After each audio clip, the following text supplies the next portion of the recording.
Hello students, I welcome you all on Rest Courageous Girl. We are dealing with chapter number 4, Molecular Basis of Inheritance. Lecture number 9. In this lecture, we'll study a simple topic that is genome and human genome project. आज हम लोग genome, genomics और उसका relation human genome project के साथ कैसा है, okay?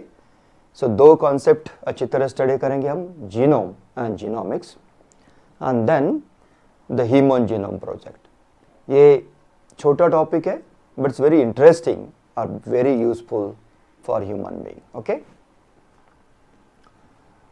सो genome क्या है ये?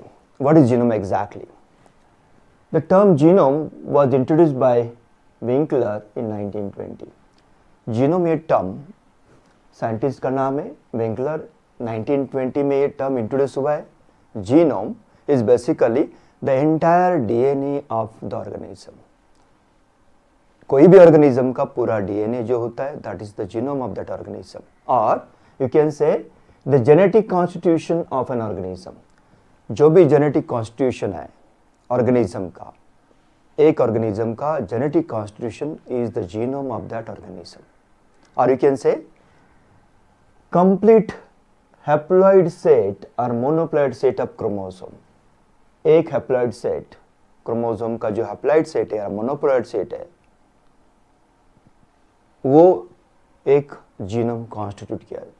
क्या? एक ऑर्गेनिज्म के हैप्लॉइड सेट ऑफ क्रोमोसोम। मैं डिप्लॉइड नहीं बोल रहा हूं, डिप्लॉइड में नंबर ऑफ क्रोमोसोम डबल होते हैं और वो होमोलोगस होते हैं। Okay, and that's why same chromosome रह गए। तो एक सेट में जितने भी जीन्स है, जितना भी डीएनए है, उसको हम बोलते हैं genome of that organism. Okay, so जितनी भी जेनेटिक इंफॉर्मेशन क्या रहेगी वो डीएनए में रहेगी, क्रोमोसोम में रहेगी। So entire set of chromosome, haploid set of chromosome, the entire DNA of organism और जेनेटिक कॉन्स्टिट्यूशन ऑफ ऑर्गेनिज्म, और कैन से genetic information, that is what in the form of DNA is called genome of the organism। 1920 में term introduce किया गया था scientist थे H Winkler. Okay, उसके बाद जेनोमिक्स, जीनोम से जेनोमिक्स आया। ये टर्म रॉड्रिक ने 1986 में इंट्रोड्यूस की। अभी 1986, ज़्यादा साल नहीं हुए। टीएच रॉड्रिक, इन्होंने टर्म इंट्रोड्यूस किया। What is genomics? Basically the genomics is the study of genome. Genome का स्टडी हम लोगों ने स्टडी किया था पहले जीनोम में, इस व्हाट टोटल कॉन्स्टिट्यूशन और एंटायर कॉन्स्टिट्यूशन ऑफ ऑर्गेनिज्म। और अभी ऑर्गेनिज्म का जो जीनोम है उसका study through what analysis, genome का analysis, sequencing and mapping of the gene. ये तीन, analysis of genome, sequencing of the genome and mapping of the gene, along with their functions. Gene के functions क्या है, ये पूरा study is what covered under genomics। genomics में पूरा study होता है। analysis of the genome, sequencing of can say entire DNA, mapping of the gene and gene का function, ये पूरा जो स्टडी किया जाता है that is studied under genomics। और ये जो टर्म, इसको genomics बोला जाता है। ये जो टर्म कॉइन की थी रॉड्रिक ने और इसको इंट्रोड्यूस किया गया 1986 में। Okay, so genome and genomics सबको पता चला। अभी अब स्टडी करते हैं इसके बाद जीनोमिक्स के कितने टाइप होते हैं या क्लासिफिकेशन कैसे किया गया। So genomics is classified into two categories और कैन से टू क्लास में उसको क्या क्लासिफाई किया गया। स्ट्रक्चरल जीनोमिक्स, पहला क्या है स्ट्रक्चरल जीनोमिक्स, और दूसरा क्या है फंक्शनल जीनोमिक्स। एक स्ट्रक्चरल जीनोमिक्स है और दूसरा फंक्शनल जीनोमिक्स है। So what is structural genomics? It involves mapping, sequencing and analysis of genome. Mapping किया जाता है इसमें, सीक्वेंसिंग किया जाता है और एनालिसिस किया जाता है। ओनली थ्री थिंग देखो, मैपिंग किया जाएगा जीनोम का, सीक्वेंसिंग किया जाएगा जीनोम का and analysis of genome, genome का एनालिसिस किया जाएगा। ये दिस इज स्ट्रक्चरल जीनोमिक्स। और दूसरा क्या है functional genomics. It deals with study of functions of all the genes, उनका सीक्वेंसेस, जीन सीक्वेंसेस कैसे है उनका study and their expression in the organism. Functions of all the gene sequences and their expression in organism. Organism में उसके expression किस form में होते हैं, कैसे होते हैं और उनका फंक्शन क्या होगा, ये फंक्शनल जीनोमिक्स में स्टडी किया जाता है। पहले स्ट्रक्चर स्टडी किया जाएगा, उसके बाद फंक्शन स्टडी किया जाएगा, and because of that genomics is classified into two categories, two groups, structural genomics and functional genomics. Okay, so अभी पता चला आपको what is structural and what is functional. Okay, क्या हुआ? Okay, now what are the applications of genomics. अभी genomics के application देखते हैं। हम लोगों ने जीनोम देखा, जीनोमिक्स देखा, ओके, उनकी कैटेगरीज देखे जीनोमिक्स में, स्ट्रक्चर एंड फंक्शन। ये जीनोम और जीनोमिक्स स्टडी करने के बाद उसका एप्लीकेशन कहाँ पर होगा, कैसे होगा, किस लिए होगा, देखते हैं अभी। Structural and functional genomics used for improvement of crop plant. किसके लिए यूज किया जाता है? क्रॉप प्लांट का इंप्रूवमेंट। ह्यूमन हेल्थ में उसका एप्लीकेशन है, लाइफ स्टॉक में इसका एप्लीकेशन है। ह्यूमन हेल्थ अगर आपको इंप्रूव करनी है, ह्यूमन हेल्थ अच्छी रखनी है, तो जीनोमिक्स का फायदा हो सकता है, करेक्ट। प्लांट इंप्रूवमेंट करना है, क्रॉप इंप्रूवमेंट करना है, तो उसका फायदा हो सकता है, लाइफ स्टॉक के लिए फायदा हो सकता है। So in general you can say genomics is what most important to understand the functions of gene, their application, and then उसका अगर कुछ मॉडिफिकेशन कर सकते हैं फॉर क्रॉप डेवलपमेंट, अगर उसका यूज कर सकते हैं कहीं लाइफ स्टॉक में, ह्यूमन हेल्थ में, तो बहुत सारा उसका फायदा है। Knowledge and understanding of genomics has application in medicine में, इसका एप्लीकेशन है, बायोटेक्नोलॉजी में एप्लीकेशन, एंड सोशल साइंस में। ये रहा general. It helps in treatment of genetic disorder through gene therapy. Gene therapy के लिए यूज हो सकता है। Okay, so these are what can see general application. Genomics is used in agriculture to develop transgenic plants or transgenic crops for more desirable character. ज़्यादा productivity चाहिए, disease resistance plant चाहिए, okay, डॉफ variety चाहिए, toll variety चाहिए। अगर ये आपको modify करना है जीन, तो जीनोमिक्स का यहाँ पर बहुत बड़ा application. Suppose A gene is resistance for can say A disease, उसको हम लोग आइसोलेट कर सकते हैं, ओके, उसको रिप्लेस कर सकते हैं, ट्रांसजेनिक प्लांट बना सकते हैं, ओके, एक desirable character, quality, aroma, okay, boldness, सब कुछ इसमें हम लोग कर सकते हैं।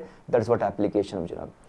जेनेटिक मार्कर्स के developed in genomic study have application in forensic analysis. Forensic analysis के लिए ये जेनेटिक मार्कर हम लोग यूज कर सकते हैं, जैसे DNA fingerprinting, okay, forensic sciences में डीएनए फिंगरप्रिंटिंग का यूज हो जाता है। ओके, सो कोई मर्डरर है तो डीएनए सैंपल लेके उसको कंपेयर किया जाता है, ओके, डिसाइडिंग द फादर, ये भी इसमें फायदा हो जाता है। सो जेनेटिक मार्कर आपको पता है, ये they are most can say useful markers in forensic science. Genomics can lead to the introduce new gene, नया जीन हम लोग माइक्रोब में डाल सकते हैं, to produce certain enzymes produce कर सकते हैं, therapeutic proteins and biofuel. Enzymes अगर आपको इन विट्रो कल्चर में अगर तैयार करना है, so you can take gene from human, उसको ट्रांसफर कर सकते हैं कुछ बैक्टीरिया में, जैसे insulin gene if it is transferred in bacterium, it can produce insulin in petri plates. उसको आइसोलेट करके, प्यूरिफाई करके इंसुलिन का मेडिसिन में यूज हो सकता है, correct. So this are what different applications of genome. It can be useful for crop improvement, okay, it can be useful for livestock and there can say pest management, and it can be useful for human के लिए, हमें medicine के लिए, therapeutic proteins के लिए, सब जगह forensic science में यूज हो सकता है। So this are the applications of genomics, okay. So there are many application. अब हम लोगों ने जीनोम देखा, जीनोमिक्स देखा, अब ह्यूमन जीनोम प्रोजेक्ट देखते हैं। क्या है ह्यूमन जीनोम प्रोजेक्ट? पूरा जीनोम ह्यूमन का स्टडी करना, उसका सीक्वेंसिंग करना, जीन का एनालिसिस करना, जीन का फंक्शन स्टडी करना, ये सब ह्यूमन जीनोम प्रोजेक्ट में आता है। क्या क्या सब? When it was initiated, कब शुरू हुआ ह्यूमन जीनोम प्रोजेक्ट? ये इसमें क्वेश्चन कभी कभी पूछे जाते हैं। 1990 में ह्यूमन जीनोम प्रोजेक्ट शुरू किया। किसने शुरू किया ये? Under the international administration of human genome organisation, HUGO, ये ऑर्गेनाइजेशन के, इसके अंडर 1990 में ह्यूमन जीनोम प्रोजेक्ट शुरू हो गया। Okay, this project was coordinated by US Department of Energy and National Institute of health. Energy and National Institute of health, ये जो department US का, इस डिपार्टमेंट के कोऑर्डिनेशन के साथ ये शुरू हुआ प्रोजेक्ट। ओके, इसमें कौन कौन पार्टनर्स थे ये कभी कभी पूछा सकता है। United Kingdom, France, Germany, Japan, India and China, ये पार्टनर बने बाद में। शुरू हुआ under US Department of Energy and National Institute of Health, इनके अंडर, ह्यूगो के अंडर ये कोऑर्डिनेट किया गया, उनके एडमिनिस्ट्रेशन के अंडर। पार्टनर बने United Kingdom, France, Germany, Japan, India and China, ये पार्टनर है। Okay, Human genome Project formally began in 1990 और ये कब खत्म हुआ? 2003। 1990 में शुरू हुआ, 2003 में खत्म हुआ। ये टोटल 13 साल 13 ईयर्स का प्रोजेक्ट का काम हुआ। पूरा जीनोम स्कैन करना, सीक्वेंस करना, उनका फंक्शन देखना, ये पूरा काम 13 साल में खत्म हो गया। ओके, मेन एम क्या थे उसके? The main aims of project are what? Mapping entire human genome, पूरे जीनोम का मैप करना। Okay, at the level of nucleotide sequences, nucleotide sequences के लेवल पे उसको मैप करना था, सीक्वेंस करना। Okay, to store the information, जो कलेक्टेड इंफॉर्मेशन था, इतना बड़ा इंफॉर्मेशन एक डेटाबेस में उसको स्टोर करना है। करेक्ट, पूरा न्यूक्लियोटाइड का डेटाबेस एक बनाना और उसको स्टोर करना। और क्या था उसका main aim? To develop tools and techniques for analysis of the data. Tools और टेक्निक ऐसे डेवलप करना कि वो tools and technique data analysis में उनका फायदा हो। Transfer of related technology to private sector industries, जो प्राइवेट सेक्टर के इंडस्ट्रीज है उनको ये डेटा ट्रांसफर करना और उनको इन्वॉल्व करके फर्दर स्टडी करना, ये भी उसका मेन एम था।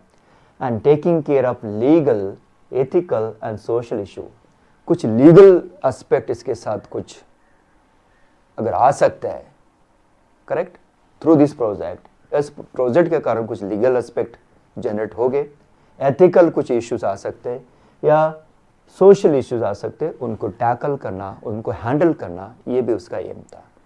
क्योंकि जब when you are studying human genome project, there were many things in the mind, अलग अलग साइंटिस्ट के मन में, अलग अलग लोगों के मन में कुछ चीज़ें आ सकती है, कुछ थिंग्स आ सकती है कि इसका फ़ायदा सही ढंग से जाएगा, सबको फ़ायदा होगा। Okay, there are many many application, but उसका कुछ गलत इस्तेमाल भी हो सकता है। इसके कारण ये legal, ethical and social issues को भी टैकल करना था, ये भी इसका एक मेन एम था। So these are the major aims और can say main goals of human genome Project. Okay, हम लोग देखते हैं अभी ह्यूमन जीनोम प्रोजेक्ट सीक्वेंस किया गया, उसके साथ बहुत सारे जीनोम भी स्टडी किए गए। ओके, तो टोटल जो ह्यूमन क्रोमोसोम हमें पता है टोटल 46 क्रोमोसोम, करेक्ट। और ये 46 क्रोमोसोम में नंबर ऑफ जीन जो एस्टिमेट किए गए, दे आर 33,000 जीन्स, वो एस्टिमेट किए गए। और उसका जो एस्टिमेटेड साइज था डेटाबेस का, यानी कि बेस पेयर का, it was 3 billion base pair. See huge number of A K C G T, ये जो बेस पेयर है, ये जिनका डेटा ये कितना है 3 बिलियन, इतना बड़ा डेटा तैयार करना और उसको स्टोर करना और उनका फंक्शन स्टडी करना, कोडन का फंक्शन स्टडी का, ये पूरा ह्यूमन जीनोम प्रोजेक्ट में 46 क्रोमोसोम। अगर देखते हैं उसको कंपेयर करते हम लोग किसके साथ? माउस के साथ। तो माउस का कितना है टोटल 40 क्रोमोसोम, 25,000 उसमें क्या थे? जीन्स थे एंड 2.9 बिलियन बेस पेयर्स है। Okay, if you compare with can say fruit fly, Drosophila, 8 chromosome, 13,000 can say genes and 165 million database में आपको क्या मिलेंगे? न्यूक्लियोटाइड्स। से प्लांट अरेबिडोप्सिस, ये अरेबिडोप्सिस एक छोटा प्लांट है, छोटा लाइफ साइकिल, 10 क्रोमोसोम है, 25,000 कैन से जीन्स है एंड 157 मिलियन।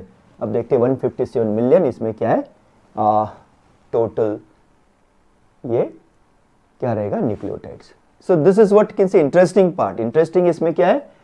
जैसे हम लोग देखते हैं ह्यूमन प्लांट के साथ कंपेयर किया, माउस के साथ कंपेयर किया, फ्रूट फ्लाई के साथ कंपेयर किया, तो number of genes, number of chromosome and number of कैसे न्यूक्लियोटाइड्स, जो बेस पेयर से बेस पेयरिंग है डीएनए में, वो कितना है इसमें हमें समझ में आता है। Okay, round worm, yeast, bacteria, अब देखते हैं सो ये नंबर कैसे है। राउंड वर्म में 12 क्रोमोसोम है, 19,000 इसमें क्या है, ये टोटल अब बोलते हैं कि जीन्स है, और 97 मिलियन ये क्या रहेगा total base pairs.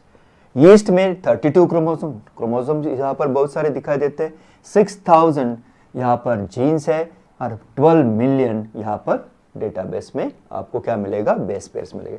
Bacteria E coli में एक ही क्रोमोसोम, एक न्यूक्लियस बड़ा लंबा क्रोमोसोम जो होता है ना, that is form of can से सर्कुलर क्रोमोसोम, एक 4,400 इसमें क्या है, 4,400 जीन्स है, एंड 4.6 मिलियन यहाँ पर न्यूक्लियोटाइड बेस पेयर्स है। सो बेस पेयर्स ह्यूमन में 3 बिलियन, और हर एक ऑर्गन में देखो ये कम ज्यादा नंबर में अगर कंपेयर करते हैं तो बहुत सारे यहाँ पर न्यूक्लियोटाइड्स है और उनके पेयरिंग है। इतने सारे बेस पेयर, इतने सारे जीन और इतने सारे क्रोमोसोम को स्टडी करना कोई इजी काम नहीं था। ह्यूमन जीनोम प्रोजेक्ट में 46 क्रोमोसोम के पूरे डीएनए, पूरे जीन स्टडी करना, टोटल न्यूक्लियोटाइड बेस पेयर्स कितना स्टडी करा, उसका सीक्वेंसिंग करा, ये स्टार्टिंग कहाँ से होगा, एंड कहाँ होगा, हर एक जीन का फंक्शन, ये पूरा स्टडी किया 13 साल्स में। ओके, 13 ईयर्स में स्टडी किया गया। Okay, so if you just can say compare करते हैं तो हमें पता चलता है humans possesses many genes same as these of fruit flies, roundworms, mice and even other can say animals organism। इतना सारा इसमें कुछ हम लोग सिमिलरिटी दिखा देता है। दिस इंडिकेट दैट के क्या कहते हैं, एक ग्रेटर अंडरस्टैंडिंग हमारा होता है कि ह्यूमन इवोल्यूशन कैसे हो गया होगा। So if you are having certain genes which are can say similar to roundworm और कैन से ये जो ईस्ट है या फ्रूट फ्लाइज है, माउस के साथ हमारा कुछ कंपैरिजन हो जाता है, तो इसका पता है कि ओरिजिन कैसे होगा, इवोल्यूशन ह्यूमन का कैसे हुआ, ये स्टडी करने के लिए बहुत सारा हमें पता चल जाता है। Okay, so we have some ancestor जो है उनमें कुछ ऐसे जीन्स इनके साथ सिमिलरिटी है, क्योंकि हमारा एंसेस्ट्रल ओरिजिन कहाँ से आया, सो ये इससे पता चल जाता है। So this is what most important एक टॉपिक है, छोटा है ऐसे समझने के लिए, but it's what has huge data, और भी स्टडी चल रहा है, और भी फंक्शन स्टडी कर रहे हैं। ओके, अभी इसमें और can say number of can say nucleotide base pair का शायद हमें पता चल जाएगा। Okay, so this is what interesting part. Okay, so आपके 12th साइंस में ये छोटा टॉपिक आपको दिया है, एक ब्रॉड अंडरस्टैंडिंग, एक बेसिक कॉन्सेप्ट आपको डेवलप करना है। जीनोम क्या होता है, जीनोमिक्स क्या होता है, ह्यूमन जीनोम प्रोजेक्ट कब शुरू हुआ, कहाँ शुरू हुआ, कब तक चला, और उसका मेन एम क्या था, मेन गोल क्या था, इतना ही आपके टॉपिक में। So study from this video, आपको बहुत फायदे में होगा ये टॉपिक। स्टार्ट से एंड तक वीडियो देखो, सब्सक्राइब करो चैनल को, अपने दोस्तों को इसका लिंक भेज दो क्योंकि उनको भी फायदा हो जाए। Okay, thank you very much.